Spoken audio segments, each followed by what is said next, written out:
out in open protest. Aurangzeb retaliated instantly. He placed Shivaji under strict house arrest, encircling the compound with thousands of heavily armed Mughal soldiers under the command of Polad Khan. Physical force was suddenly off the table. Fighting thousands of guards single-handedly is a mathematical impossibility. To survive this vacuum, Shivaji had to abandon direct combat and pivot entirely to psychological warfare. His opening move was brilliant, precisely because it was so quiet. Shivaji feigned total submission, actively projecting the illusion that his spirit was broken and he had accepted his grim fate.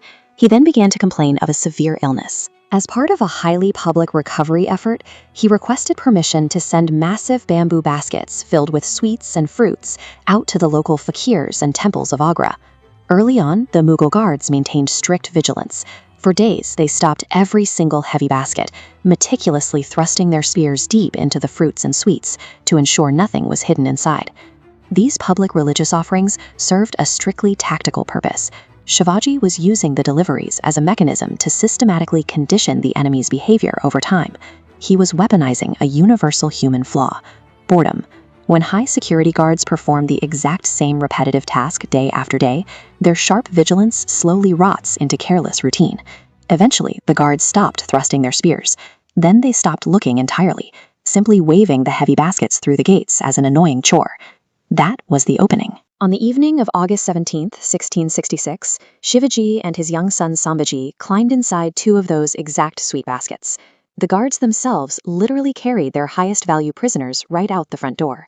Looking at this map of 17th century India, you can see the immediate strategic nightmare Shivaji faced upon exiting the house. Standard logic dictated a direct flight south towards his home in the Deccan, but Aurangzeb's forces instantly threw up heavy blockades across all those southern routes. So Shivaji did the absolute last thing a fleeing prisoner should do. He headed straight north towards Mathura and Varanasi. By moving in the complete opposite direction of his home, he slipped entirely out of the active search grid.